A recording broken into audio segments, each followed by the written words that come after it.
Back in my day, there was this thing called the Rubik's Cube. It was a puzzle that you twisted and turned to get all the colors to one side and to make a beautiful pattern where all the colors aligned. And it seemed like no matter how you twisted or turned, it would just lead to utter frustration and seemed impossible to solve. It seemed like almost that you needed to be a magician and have a magic trick to do it. However, what you discovered was that there was a pattern, that there was a system into doing it. And once you learned that pattern and system, it would take you mere seconds to solve. And you would never have to use anything else to do it. It could be jumbled as much as possible, and still, if you use the system, you'll solve it. In writing, there's something similar called the 3-act structure. The 3-act structure is a system that's designed to help you tell your story. Most stories, if not all, have a 3-act structure. It's the how you get to the 3-act structure that's the interesting part in writing, because not everybody does it the same. There are many methods that you can use to get to the 3-act structure, and that is what this show is about, as we take a look at how you develop your own 3-act structure that works for you.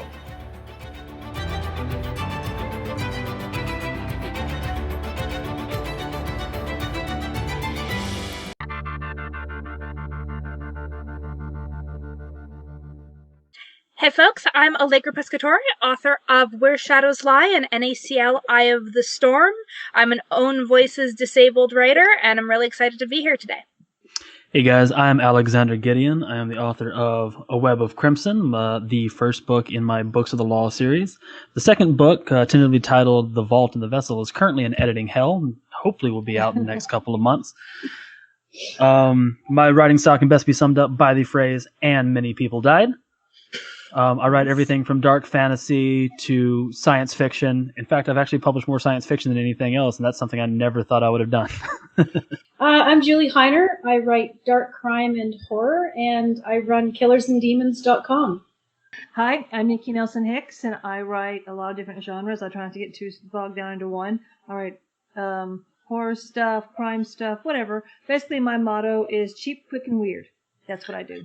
Hello, everyone. My name is Heidi Angell, and I am the author of 17 books across as many genres as you can imagine.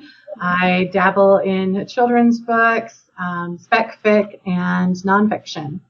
What is your game plan when it comes to authenticity? Is that something that is the forefront, or is it part of what you're doing? Is it something that you attach to the writing after the process is done? What is the approach to making your work authentic?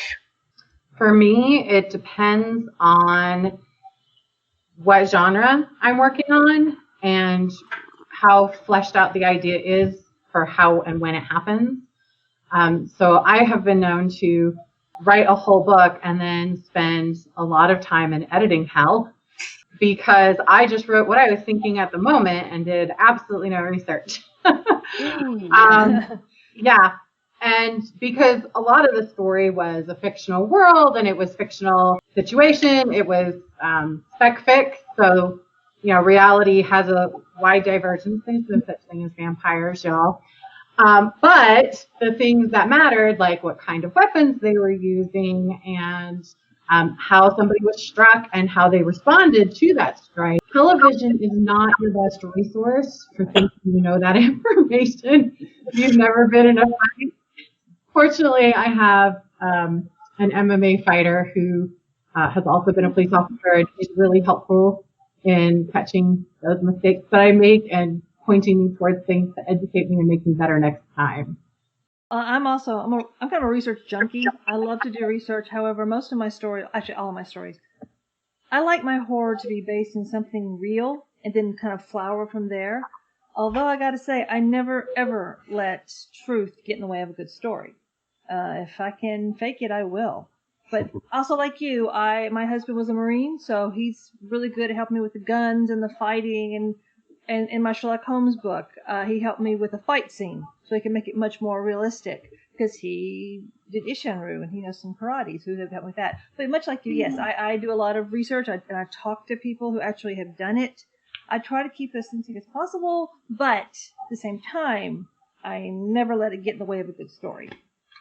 When in the process, Nikki, are you thinking about it, though? Are you thinking about it right up front, or are you thinking about it after you've written what you've written? Up front, usually. Get the idea. You create the skeleton of the idea. And for me, the research and all of that is the meat that I can throw onto it that helps actually grow. I'm a very organic writer, so I need all of that. It's like, I need the bricks. I got to have the bricks to build up my story.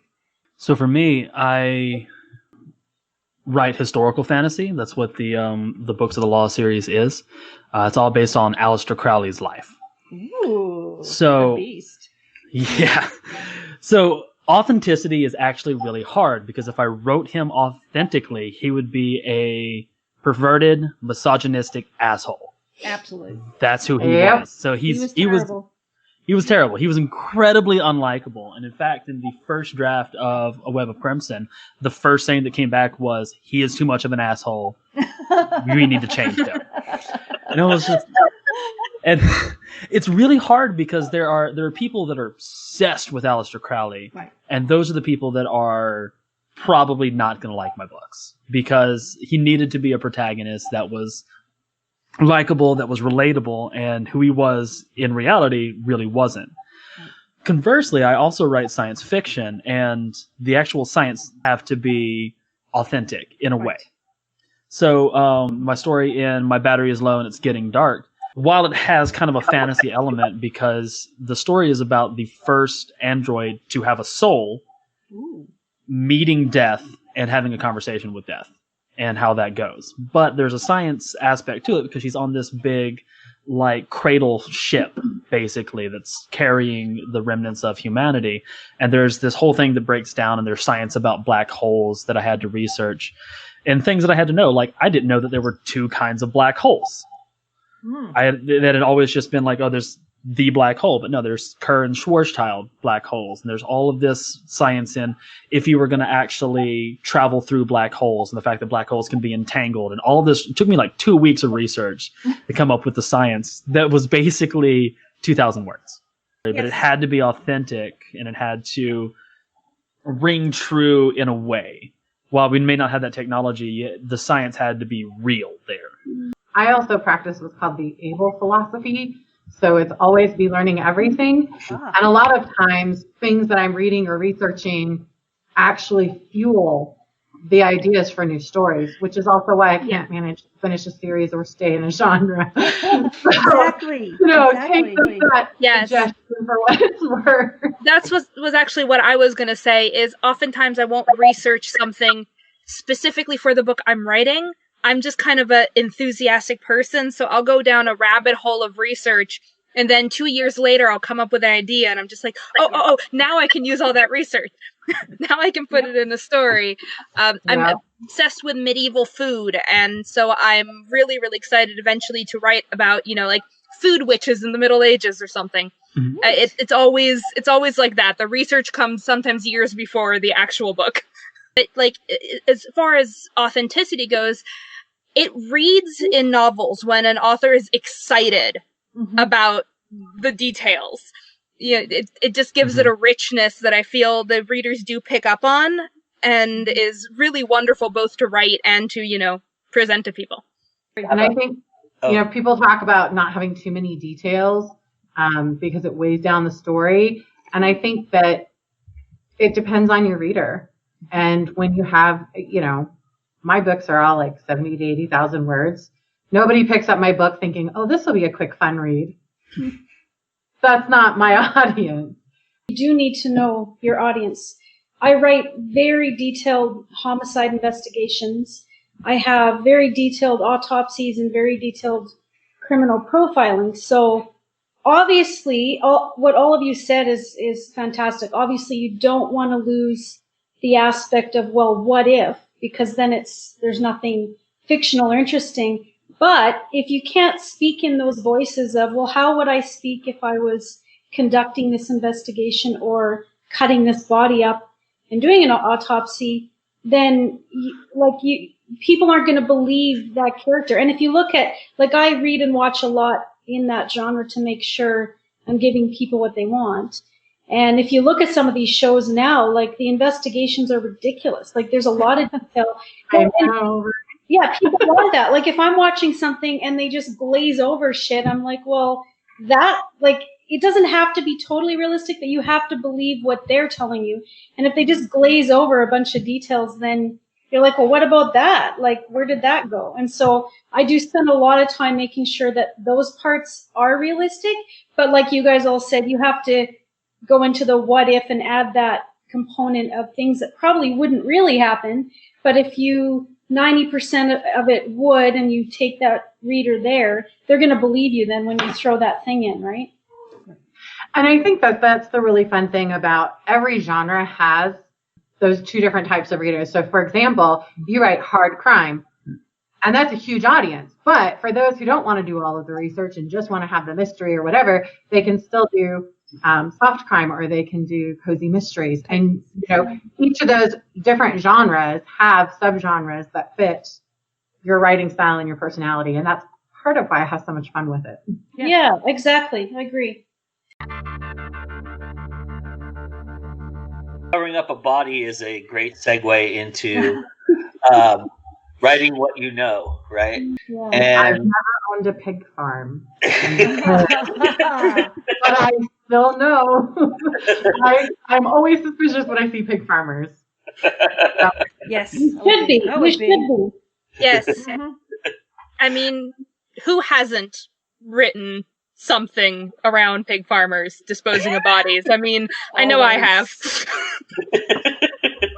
in that sense, writing what you know, is that something that you covet, or is it more the idea that, hey, I'm here to expand my own mind and learn more about what I'm trying to write about, and I'll step outside of that comfort zone? Oh yeah, I love learning, and I think that's why I write the way that I do, because I could be, you know, one of those people that just wrote the same genre and knocked out tons of things that people enjoy. They don't care that it's basically the same story over and over again. As long as you have interesting characters, they'll keep reading it. I could do that, and I could probably make more money and publish a lot faster than I do.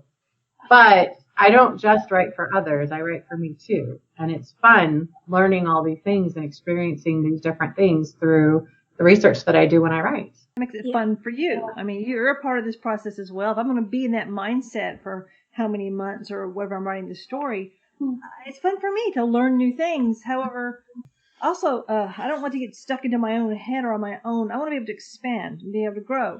Although I do, because I like weird stuff. I like the occult and the paranormal, and because I know about that kind of stuff, all that kind of stuff. That's kind of cool that I have these resources already at my disposal. But I don't want to just write ghost stories constantly or monster stories. I see what you mean. I do see what you mean. But one time I saw John Irving he was giving a talk, and he said the first thing a novelist has to learn is not to write about yourself. You're not interesting. No one cares about you. Yeah. Write about someone else. And that really struck me because I was very young, and I was like, you're right. A lot of people do write about themselves. I am the protagonist. Or whenever a writer writes about a writer, I'm always like, oh man, no one wants to hear about writers. We're not that interesting. You don't want to stop learning indefinitely. I didn't know how to mummify a body or how to do an autopsy but So you say. When now you do.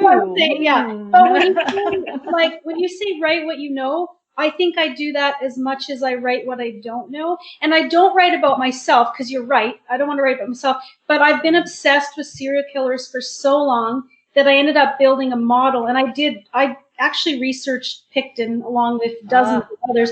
Yeah, some of that stuff is just insane. But so I spun it into a model where I can create serial killers. So even when I've started to write horror, some of my monsters are based on actual serial killers. So writing what I know, I never do two serial killers that are the same, but there's certain behaviors and characteristics that I reuse. But I think I do 50-50 because I want to learn, like I started researching this vampirism because there's actually quite a few guys that believe they were vampires and Richard Chase. right? So I mean, I didn't know about that before, and I do want to learn those things and then spin them into fictional characters. But if you need any sort of monster, just look up some serial killers. Oh, that's all you gotta do. Oh my gosh. I feel like, there is that, like, obviously you don't want to write about yourself. Self-insert characters are boring and usually just not the ones anyone remembers. But I do think that there is something to be said about writing based on your own experiences and your own identities.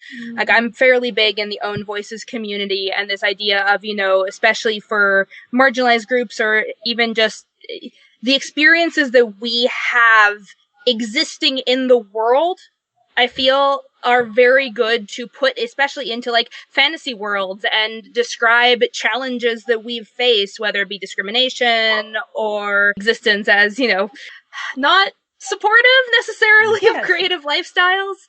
And to be authentic to those things and to not appropriate those things for others, even through research.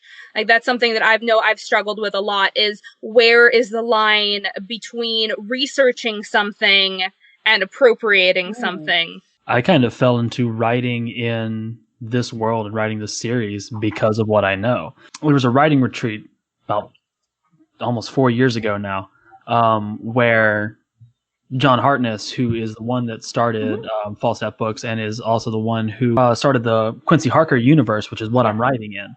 And he was talking about different characters that were coming out. And he was like, I'm surprised that nobody wants to write Aleister Crowley. And I was like, me. Bing. And I was like, who better to write Aleister Crowley for you than the practicing pagan? And so I was just like, yeah, I'm qualified. And especially since my closest denomination is Alexandrian, which has a lot of ties to high magic and that kind of thing, which is what the Golden Dawn was. It's kind of an amalgamation of different high magic practices.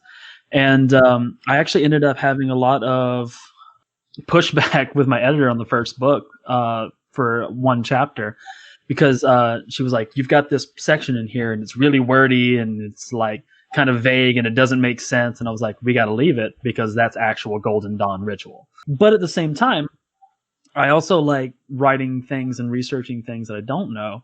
And one of my favorite things to do is to write for themed anthologies. And that's pretty much what you have to do, is you're given the theme and you've got to make something fit to it. And without it just being a concept. I know that Joshua Palmatier, who does Zombies Need Brains, it's one of the biggest things is that he gets stories and there's like a concept there that kind of goes with the theme, but there's not an actual story.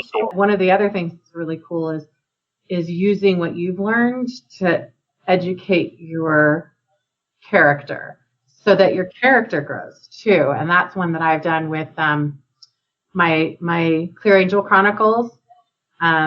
She's super smart, but she's very young and doesn't have a lot of experience. He's old and he's in a lot of negative patterns. The two of them learn and grow together to become better people. I went back and I read it and I was like, you know what? Why did she even have any interest in Grant? He is like the most toxic male ever.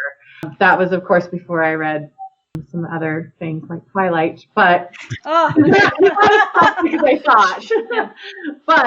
But I didn't want to create a character that girls swooned over that's a toxic character. That's gross, I don't want to perpetuate that kind of unhealthy relationship. Mm-hmm. And so Clear sets boundaries, and she realizes, yeah, I have really strong feelings for this guy, but he's fucked up. Yeah. I deserve better than this. I don't have to be stuck with Broken. And, and then they learn to be healthy together. What you know is always changing. Yeah, true. For me, I do have some of those loftier goals. Like, yes, I specifically wrote Where Shadows Lie because I wanted an epic fantasy with a disabled protagonist whose disability didn't stop her, whose disability didn't get fawned over or made a big deal of, where she was just a character in a book who happened to be disabled. And I spend a lot of time thinking about things. In my latest book, I kind of did the Handmaid's Tale Margaret Atwood test, where I made sure that everything bad that happened to all the characters had actually happened to people in the real world, because I wanted to write something realistic. But I do think that there is a balance between, like, entertaining and saying something, and also that as writers we have to acknowledge when we aren't good enough writers yet to say what we're actually trying to say. I think actually that idea of recognizing where our skill level is really important, especially for those who want to write characters that aren't like them, and want to show a more diverse world. I have mad respect for Andy Peliquin. For those of you who don't know him, he is an epic fantasy writer, dark epic fantasy writer, who had a series that was based around a female character. And he had a lot of hesitation about it, but he felt really strongly that the story needed to be written, and he didn't see stories like that out there. And so he wrote the story, and then he had several women, I helped with the first book, but he had several women that he said, hey, can you read through this? Does this feel real? Does this feel? And he gave every single one of them credit in his thank yous and said that Alana wouldn't exist without them, because they helped make sure Alana was a woman, not just his idea. But he knew the key points of struggles that he kept hearing from women over and over again. And that's why he wrote it. And while I get that, it would have been great if a woman had written that story, I think that a lot of people shy away from having minority characters, not even as MCs, just in the story, because they don't know how to tell that story. Mm-hmm. And that's okay. You can reach out to a minority friend. And if you don't have a minority friend, you should change that. I think there's a big line between writing in minority characters with sensitivity readers, with all the things, and writing, with all the things you need to do to write them well, and then writing about being a minority. And I think in the indie world, it's so much healthier because we are not taking away the chance of someone else getting published. In the traditional publishing world, a big problem with writing minority main characters is that, when you are not part of that minority that is equally not being represented in the publishing world, you might be taking away one of the spots in that publisher's catalog, whatever the minority happens to be. And in indie fantasy, we have so much more chance of being diverse and representing a lot of different people because it's such a more open market. So my main character is a man, he's a detective, but I worked in computer science and I went to school with boys and worked with men, and I guess I never really felt girly. So it might have been easier for me to write a character that checks women out and drinks a beer, and honestly it might have been. And I had some comments from some readers about things like, well, he's had 3 ginger ales. Why doesn't he have to pee? And I'm like, okay, just a second here. If it was me, yeah, I'd have to pee. But my husband, he can go, he's like a camel. He never pees. So I'm the same. I know enough about kind of a woman's perspective and a men's perspective, maybe just because of my personality and my exposure, that I think that might have helped me. But then my female characters, he's surrounded by really strong women, and he actually handles this really well. And he's actually based on a real detective. And so I kind of used his reactions to a lot of things to spin this character. He knows about this. And so that really helped me too, is meeting someone that I kind of admired. And he was put in all these difficult situations, and he's falling apart, and he's trying to hold it together. That really helped because I could really see life through his eyes, and then spin that, and of course add some fiction to it. But so I think the other thing is, if you don't, maybe touching on what you guys said, yes, get those readers to look at it. And if you don't know what it's like to be that kind of person that you're writing, maybe interview somebody and get to know life through their eyes a little bit. Having a mentor or having somebody in person that you've leaned on or glossed some information from, or based upon a character upon them, how much did you feel pressure to do that? I didn't feel any pressure. I actually met him at a writing conference before I started writing the book, and I reached out to him. Well, we talked after the presentation, And then I reached out to him later, and he was really open to meeting. He helps writers, but we kind of connected. And I think part of my fascination with serial killers and dead bodies, and I'm not really grossed out by any of it, so he could share things, like it's all public record what he shares, but he could be open and not worry about offending me. But then I could just pick his brain, like, what if this or what if that? And he literally taught me how to do a homicide investigation here in my city, which is where my book is based. Mm-hmm. He also helps me because it's placed in the 80s, so he can help me with the differences between now and then. And yes, he did actually read most of the first book. I don't know how he found time for that. But when he texted me and said, like, oh my God, like the murder scenes are so good and the bodies are well depicted. And like when he was reacting to that, and I was really excited because he's seen it all. And then also his reaction to that character was, he did. I actually went too far. I'd use language that was too crass.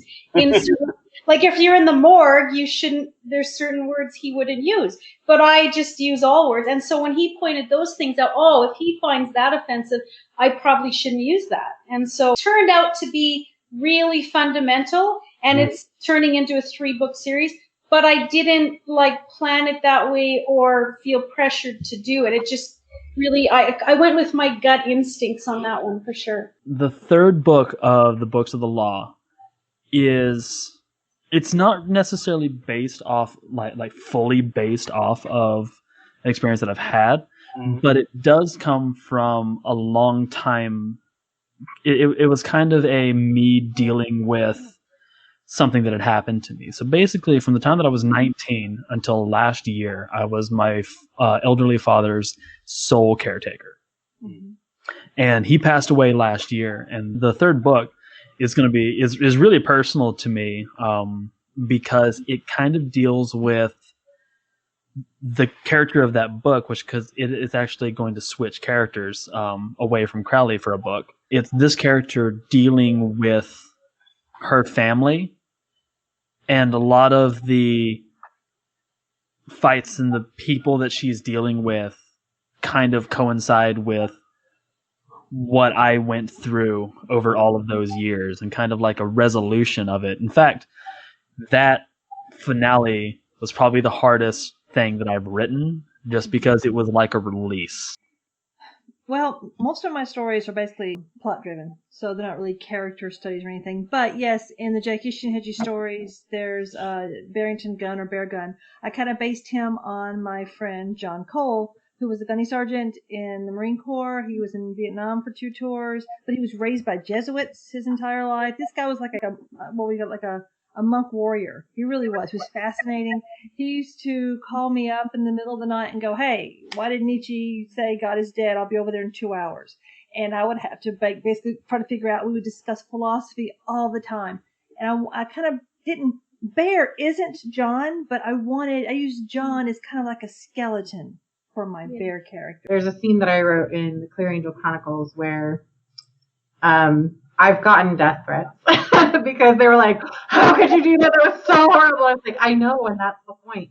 And then I was like, but would you have been as invested in what happens to the villain at the end if that scene hadn't happened? Anytime I'm sobbing while writing in the middle of the night, it's like, 3 a.m. in the morning, and I'm trying not to wake my husband because I have tears streaming down my cheek and I can't see the screen. I know I've tapped into something good. Yeah. Mm-hmm. Yeah. Those are the moments where I'm like, okay, no, this is it. This is, I something clicked together. I wouldn't be feeling these emotions if they didn't speak to some experience I had. And sometimes I don't even know what that experience was, but I know that I'm drawing on something real when I'm writing that. People and help them when they're on the toilet. Okay, that's all I go. That's all I'm going to do. Which is important too. That's Oh, 100%, especially in our current, sometimes just getting to escape is all that you need for art. 100%. My greatest compliment I've ever gotten was she was on the bus going home, and she was reading my Sherlock Holmes book, and she told me that she missed her stop. She had to go do the entire route again because she missed her stop because she was so into the book. And was just like, yes, But That is, yep, that's a that's huge what I'm trying compliment. to do. I'm just trying to help people just escape this crappy world right now.